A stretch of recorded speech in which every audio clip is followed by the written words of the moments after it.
네, 저작 인격권 중에 이제 세 번째 동일성 유지권입니다. 동일성 유지권은 그 저작물의 내용이나 형식, 제호의 동일성을 유지할 권리다. 그러니까 다시 말하면 내 작품이 함부로 변형당하지 않을 권리. 이것이 이제 동일성 유지권입니다. 그러니까 다른 사람의 작품을 이용하는 사람은 그 작품을 원작 그대로 이용을 해야 되지, 그것을 동의 없이 또는 허락 없이 내용이라든가 형식이라든가 제목을 함부로 변경하면 안 된다는 겁니다. 이게 아주 엄격한 권리예요.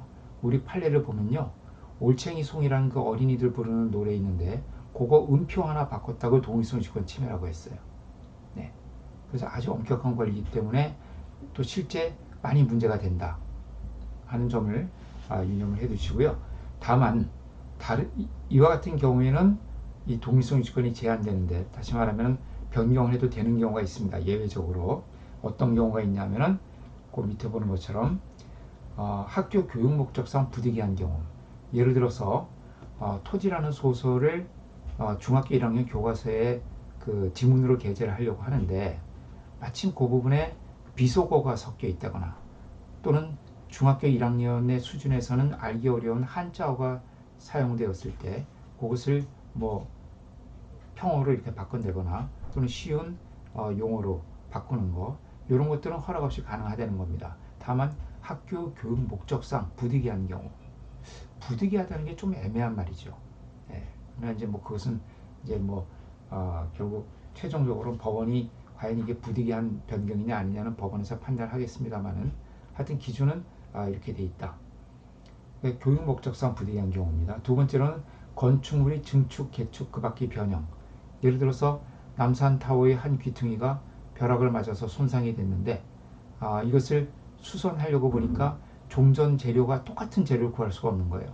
그래서 다른 재료를 수선했더니 색깔이 변경됐다고 원 저작자, 이 남산타워의 건축 저작자가 나타나가지고 동일성 유지권 침해다. 자, 이렇게 주장을 한다 그러면은 그냥 수선도 못하고 그냥 망가진 상태로 써야 되죠. 그런 경우를 구제하기 위해서 건축물을 증축하거나 개축하거나 그 밖에 뭐 수선이나 이런 것을 위해서 변형하는 경우에는 동일성 유지권이 제한된다. 따라서 변경을 해도 된다는 겁니다. 그 다음에 이제 3번, 4번은 여러분들이 보실 필요 없고요. 4번, 그 밖에 저작물의 성질이나 그 이용의 목적 및 형태 등에 비추어 부득이하다고 인정되는 범위 안에서의 변경. 대표적인 것들이 기술적 제약으로 인해서 변경이 부득이한 경우입니다. 예를 들어서 칼라로 된 그림이나 사진을 흑백 책으로 인쇄하게 되면 어쩔 수 없이 그 원작의 색을 다 살리지 못하죠. 그런 경우에 이제 부득이하다는 경우입니다. 또 나 노래 잘 못해. 나 음치래 가지고 노래를 잘 못하는데 좀 노래 틀리게 불렀더니 동일성 유지권 침해다. 그거 좀 곤란하죠. 그러니까 기술적으로 난 안 돼요. 이제 그런 경우. 또 옛날에 이제 이 TV가 브라운관이라고 해서 내 귀퉁이가 동글동글했죠. 그럼 극장용 영화를 TV 브라운관으로 상영을 하게 되면은 내 귀퉁이가 조금씩 잘리게 됩니다. 그런 거 부득이하다는 거예요. 네, 이제 그런 경우에 여기 해당이 됩니다. 그러나 이런 경우를 하더라도 본질적인 변경은 안 된다는 겁니다. 그러니까 설사 부득이하다고 하더라도 본질적인 내용의 변경은 해서는 안 된다. 그런 경우에는 반드시 허락을 받으라는 거예요. 설사 부득이한 경우를 하더라도. 저기 그 송파구에 가보면은 그 빛의 세계라는 조형물이 있어요. 그 눈에 잘 안 띄더라고요. 한 송파 사거리에 한 높이가 한 5, 6m 정도 되는 이제 조형물이에요. 그게 이제 원래 그 송파구에서 88 올림픽 10주년 기념 조형물로 이렇게 현상 공모를 해가지고 당선작을 이렇게 만든 겁니다. 근데 이제 그 처음에는 그 조형물 위에가 네모다란 이렇게 사방이 네모로 이렇게 둘러싸여져 있었는데 이것을 갖다가 그 송파구에서 이 저작자, 이 조형물의 작가의 허락을 받지 않고 둥근 원반 모양으로 만들었습니다. 그래서 이제 그게 동일성 유지권 침해라고 해서 소송이 됐던 사례가 있는데요. 그때 이제 물론 송파구에서는 모든 저작권은 다 송파구에 귀속되는 걸로 이렇게 계약서에 다 썼어요. 그런데 여기 보시면은 저작 인격권의 일신 전속성이라고 있죠. 14조에 저작인격권은 저작자의 일신에 전속합니다. 그러니까 저작자에게 저작인격권과 저작재산권이 전부 귀속이 되는데 저작재산권은 다른 사람에게 양도할 수가 있습니다. 그러나 저작인격권은 양도가 안 돼요. 이거는 항상 저작자에게 남아있는 권리입니다. 왜냐하면 인격적 권리이기 때문에 창작자의 인격을 보호하기 위한 권리이기 때문에 얘는 양도할 수도 없고 상속도 안 되고요. 죽으면 그냥 소멸되는 거예요. 저작자가 사망하면 소멸되는 것이고 상속도 안 됩니다. 그리고 포기할 수도 없어요. 이거는. 그래서 비록 송파구에서 그 조형물에 대한 모든 저작권을 양도를 받는 것으로 계약서에는 돼 있지만 저자인격권은 넘어오질 않습니다. 그래서 작가가 저자인격권 침해라고 해서 소송을 제기해서 결국 이제 송파구에서 손해배상을 했던 사례가 있어요. 그래서 이제 그거는 그 송파구에 그 문화 문화 담당자가 조금 저작권에 대해서 이제 실수를 한 건데 결국 송파구에서는 그 손해배상 해주고서 그 공무원한테 구상하지 않았을까 싶어요. 그래서 이제 이런 것들은 좀 이런 업무를 담당하는 사람들은 좀 잘 알아두셔야 됩니다. 그러면 이제 송파구에서는 어떻게 하면 되느냐? 양도받아 올 수는 없으니까 이런 조형물을 납품받을 때는 약속을 이렇게 하면 됩니다. 그러니까 그 저작인격권을 양도받을 수는 없지만은 송파구에 대해서는 행사하지 않겠다. 이런 불행사 특약. 그러니까 저작인격권은 저작자에게 남아있지만 송파구에 대해서만은 저작인격권 행사하지 않겠다는 저작인격권 불행사 합의. 요거는 유효하다고 보고 있어요. 포기는 안 되지만 포기는 안 되죠. 그래서 포기라는 말을 쓰지 말고 행사하지 않겠다는 이런 문구를 사용하면은 이 저작인격권을 사실 양도받아 오지 못한다 하더라도 나중에 이제 변형할 수 있는 그런 근거는 되죠. 다만 그렇다 하더라도 본질적인 변경은 안 됩니다. 우리 판례가 그렇게 보고 있어요. 설사 그 저작인격권을 행사하지 않겠다는 약속을 했다 하더라도 본질적인 변경을 하는 것은 다시 또 허락을 받아야 된다. 이렇게 보고 있습니다.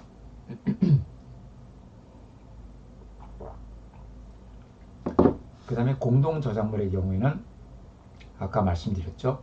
공동저작물의 저작인격권, 공동저작물의 저작재산권도 마찬가지입니다. 저작자 전원에 합의해야 이걸 행사할 수 있도록 되어 있습니다. 그리고 이제 그 다음에 이제 저작재산권에 대해서 볼 텐데요. 저작재산권은 원래는 이렇게 되어 있었어요. 복제권, 공연권, 방송권, 전시권, 배포권, 2차적 저작물 작성권, 전송권 이렇게 7가지로 되어 있었는데 이 방송과 전송이 구별이 참 애매합니다. 애매해가지고 자꾸 이 구별이 불분명하니까 방송과 전송을 묶어가지고 공중송신권이라는 상위 개념으로 묶어버렸어요. 묶어버리고 그 다음에 배포권에서 대여권을 독립시켰습니다. 그래서 지금은 어떤 식으로 되어 있냐면은 지금 우리 저작권법 규정은 복제, 공연, 공중송신, 전시, 배포, 대여 이렇게 되어 있습니다. 그리고 2차적 저작물 작성권 이렇게 7가지 권리로 이렇게 현행법은 이렇게 되어 있습니다. 이렇게. 그런데 그러면 이제 공중송신권 안에 방송과 전송이 들어가게 됐는데요. 지금도 방송과 전송은 분명하게 다른 권리고요. 시장에서 완전히 다르게 취급이 돼요. 사용료가 완전히 틀립니다. 여기 복제, 공연, 공중송신 이게 뭐냐는 여러분들이 그 저작권법 요걸 제가 일일이 다 설명을 드릴 수는 없어요. 여기서 저작권법 정의규정 저작권법 제2조를 보시면은 복제는 뭐고 공연은 뭐고 공중송신은 뭐고 전시만 안 나와 있습니다. 전시만 안 나와 있고 배포는 뭐고 대여는 뭐고 이게 다 나와 있습니다. 다 나와 있으니까 그 정의 규정을 가지고 확인하시면 돼요. 그러니까 복제는 인쇄, 사진 촬영, 복사, 녹음, 녹화, 기타의 방법으로 일시적 또는 영구적으로 유형물에 고정하거나 유형물로 다시 제작하는 것을 말하며 건축물의 경우에는 건축을 위한 모형 또는 설계 도시에 따라 이를 시공하는 것을 포함한다.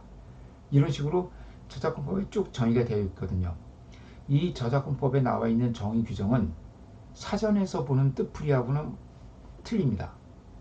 그러니까 여기 공연이라고 되어 있죠. 공연은 사전에 보면 우리 국어 사전에 공연이라고 뭐라고 되어 있는지는 모르겠는데 하여튼 저작권법에서는 공연을 이렇게 정의를 하고 있어요. 저작물이나 실연 음반 방송을 상연, 연주, 가창, 구연, 낭독, 상영, 재생 그 밖의 방법으로 공중에게 공개하는 것을 말하며 동일인의 점유에 속하는 연결된 장소에서 이루어지는 송신을 포함하되 전송을 제외한다. 이렇게 아주 복잡하게 되어 있습니다. 사실 공연은 우리 저작권법 중에서 가장 어려운 개념 중에 하나예요. 그래서 이것을 제가 여기서 다 설명드릴 수는 없고요. 제가 어제 말씀드린 제가 유튜브에 올려놓은 그 영상 중에 보면은 공연도 다 설명을 해놨고요. 공연, 복제, 또 공중송신 다 별도로 또 공중송신 중에서도 전송과 방송 다 별도로 설명을 해놓은 영상들이 있으니까 그 부분을 좀 참조하시면 될 것 같아요.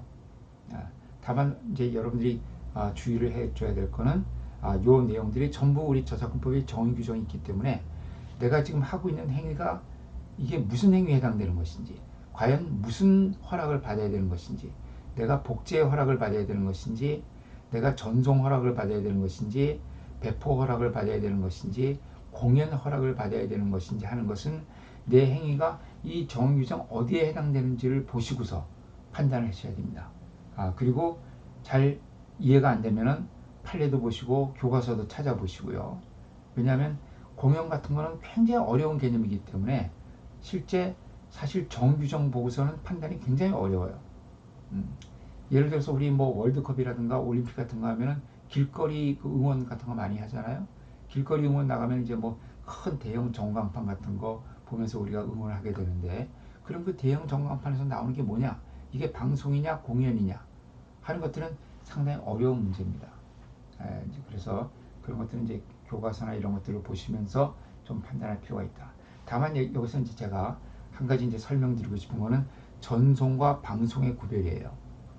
요거는 실무상 아주 중요하기 때문에 말씀을 드리는데, 전송과 방송은 어떻게 구별하면 되냐 하면은 같은 공중송신권 안에 묶여 있지만은 전송은 이용자들이 자기가 원하는 시간에 개별적으로 접속해서 이용할 수 있는 게 전송이고요. 방송은 동시에 이용할 수가 있는, 동시에 이용해야 돼요. 그러니까 개별적으로 자기가 원하는 시간에 접속해서 이용하는 것이 아니라, 그러니까 우리가 지상파 방송, KBS나 SBS, MBC 같은 거는 그 방송 프로그램이 방송될 때 접속해서 봐야 되죠. 이게 방송입니다. 내가 원하는 시간에 볼 수 있는 게 아니에요. 우리 흔히 본방사수라고 하잖아요. 그러니까 그 방송할 때 봐야 되고요.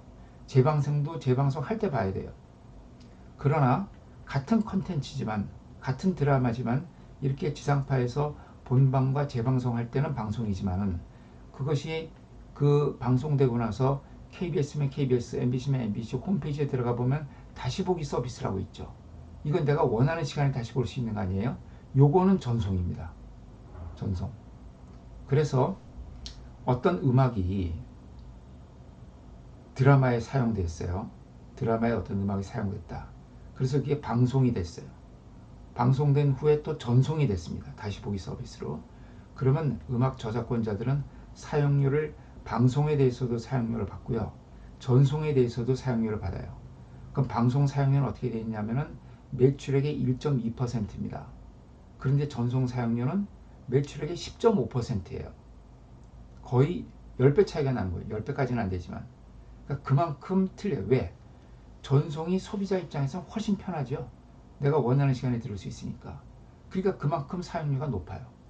그래서 현장에서는 방송과 전송을 엄격하게 구분하고 있다.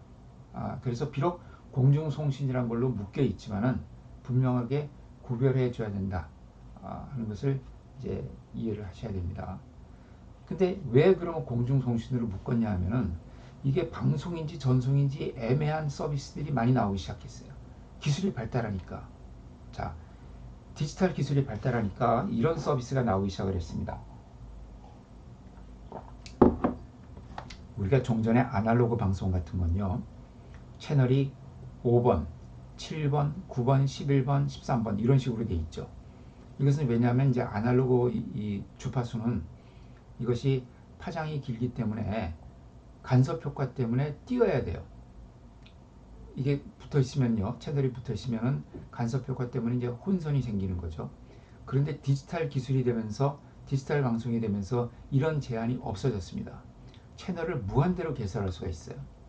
자, 그래서 제가 이제 어떤 그 사업자가 이 컨텐츠 사업자가 채널을 1000개를 개설합니다.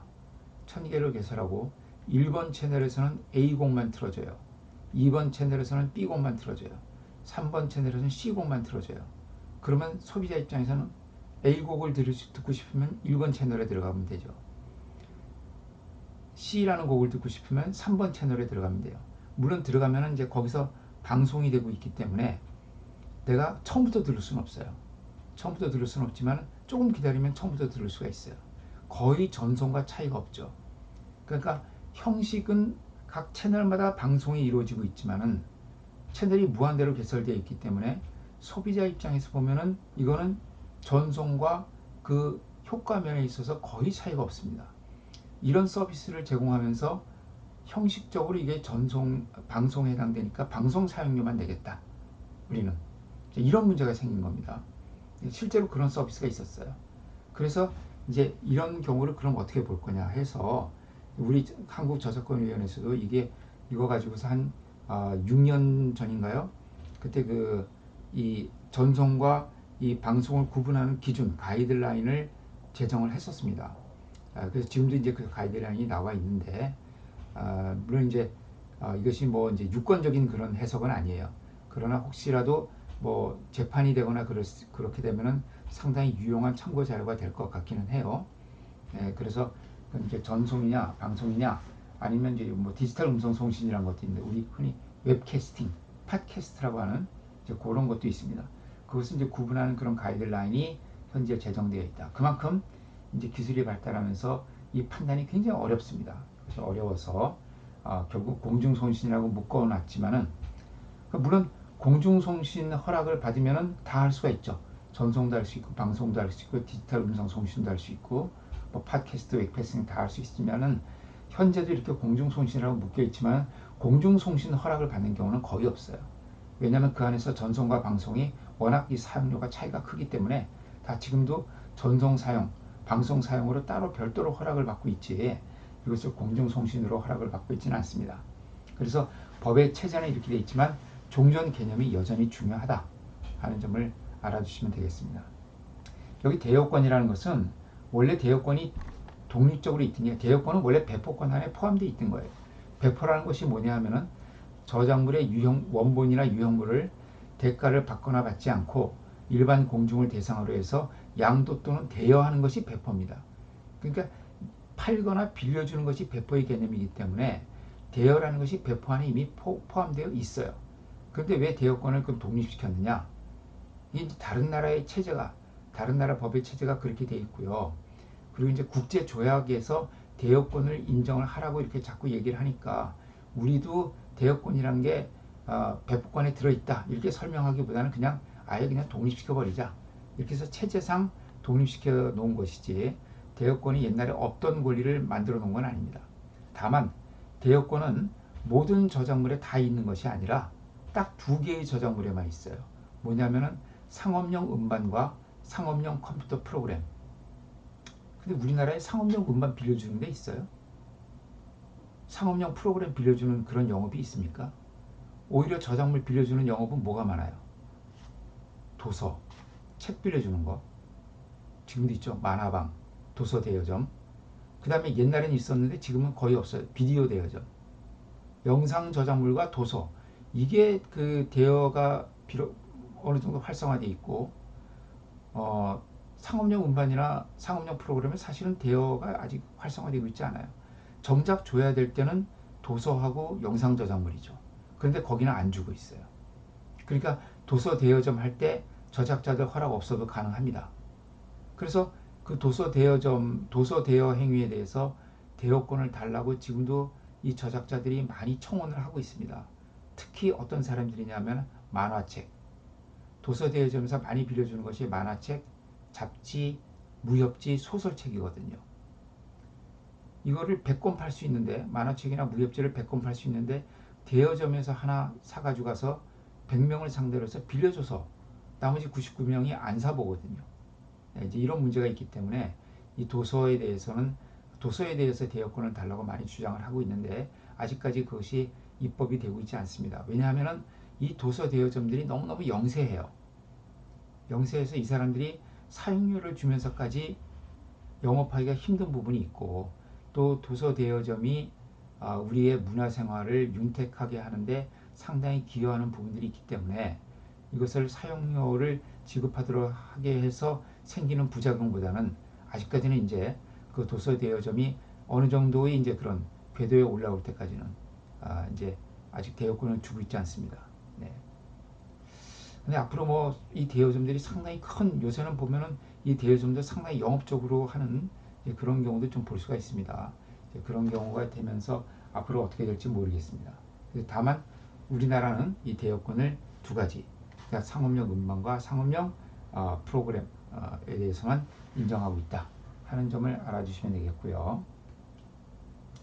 그 다음에 2차 저작물 작성권, 요게 이제 저작권 중에 중요한 내용이죠.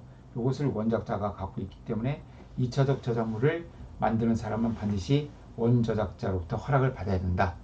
허락을 받지 않고 만들게 되면 그 원저작자가 갖고 있는 2차적 저작물 작성권을 침해하는 이제 결과가 된다는 것이죠. 자, 그 다음에 이 저작권은 또 제한이 되는 경우가 되게 많습니다. 굉장히 많아요. 이것도 저작권법의 아주 특색입니다. 다른 특허법이라든가 상표법, 뭐 디자인보호법에는 이렇게 그 특허권이나 상표권, 디자인권이 제한되는 경우가 거의 없어요. 뭐 전시, 사변, 천재지변, 뭐 이제 이런 경우에 아주 예외적으로 제한이 되는 경우가 있는데 저작권에는 굉장히 많아요. 왜냐하면 저작권에는 이 저작물이 물론 저작자에게 저작권을 강하게 보호를 해줘서 인센티브를 주고 그로 인해서 창작을 장려하는 것도 중요하지만 저작권법의 목적인 문화가 발달하기 위해서는 이 저작물이 적절하게 적절한 비용으로 많은 사람들에 의해서 향유되어야 되거든요. 네, 그런 점에서 저작권이 너무나 저작권만 보호할 수는 없는 것이죠. 이용자의 권리도 그만큼 중요하게 보호하는 것. 그래서 저작권법에서는 창작자의 권리도 중요하지만 이용자의 이용할 수 있는 권리도 그만큼 중요해서 이 균형을 어떻게 잡느냐 하는 것이 저작권법의 굉장히 중요한 정책적인 목표다 하는 점을 말씀드릴 수가 있겠습니다. 그래서 우리 저작권법에서는 저작재산권이 제한되는 경우가 큰 카테고리로만 해도 한 여기 25조부터 35조까지, 그러나 그 안에 또 뭐 가지 번호가 붙어가지고요 거의 뭐 한 15에서 20가지를 좁게 보면은 그 정도로 제한되는 경우가 많아요. 그래서 뭐 여기 보면 이제 학교 교육 목적으로 이용하는 경우, 그러니까 교과서에다가 다른 사람의 저작물을 지문으로 인용할 때 허락 안 받아도 되는 겁니다. 그런데 이제 이 제한되는 저작재산권이 제한되면은 그만큼 자유 이용할 수 있다는 것이죠. 근데 자유 이용에는 허락을 받지 않고 그냥 완전히 자유롭게 이용할 수 있는 경우도 있고요. 허락은 받을 필요가 없지만 보상금은 지급해야 되는 경우가 있습니다. 바로 이제 여기 보면은 이 교육 목적으로 이용하는 경우에 일정한 경우는 보상을 해줘야 돼요. 보상. 이제 뭐그 수업 목적으로 이용하는 우리 대학에서도요 이런 수업 목적으로 여기 보면 이제 고등교육법은 대학교에 관한 법입니다. 고등교육법이라고 해서 이게 고등학교에 관한 법이 아니에요. 초중등교육법이 이제 이게 초중고등학교에 관한 것이고요. 고등교육법은 이제 그 대학교에 관한 것인데 여기서 이제 그 수업 목적상 우리가 수업을 할 때 교수들이 뭐 수업 자료 같은 거 많이 나눠주거든요. 이럴 때 이제 뭐 다른 소설에 있는 소설책을 어떻게 카피를 한다든가 또는 뭐 이제 미술 수업에서 뭐 다른 사람의 그림이라든가 디자인 같은 것을 많이 이렇게 자료로 배포를 하게 되는데 그때 허락을 받지 않아도 됩니다. 그러나 보상금은 지급을 해야 됩니다. 그래서 이제 뭐 우리 홍익대학 같은 경우에도 1년에 이제 그 학생 수 곱하기 1인당 얼마 해가지고 제가 알기로는 한 2,000원 정도로 알고 있는데요. 우리 김학의 씨가 제일 잘 알고 있을 것 같아요. 바로 한국복제전송권협회에서 이제 하고 있기 때문에 이제 거기서 이제 그런 이제 사용료를 걷어가지고 이런 이제 그걸 배포하는 이렇게 형태로 되어 있죠.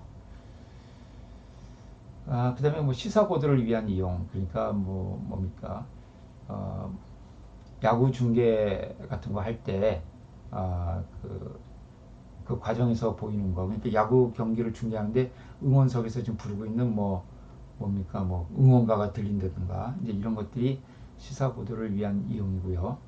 그러니까 그 시사 보도를 하는 과정에서 자연적으로 보이거나 들리는 것. 그 다음에 공표된 저작물의 인용, 28조. 요것이 이제 가장 중요합니다. 자, 보면은 요것이 이제 가장 중요한 내용인데, 공표된 저작물은 보도, 비평, 교육, 연구 등을 위해서 정당한 범위 안에서 공정한 관행이 합치되게 이를 인용할 수 있다. 네. 여기에 대한 내용이 상세한 내용은 나오질 않네요. 그래서 요것이 가장 중요한 것이기 때문에 요것은 이제 조금 쉬었다가 우리 점심 식사하고 오후 시간에 요 부분 좀 자세하게 말씀을 드릴게요. 네. 좀 쉬겠습니다.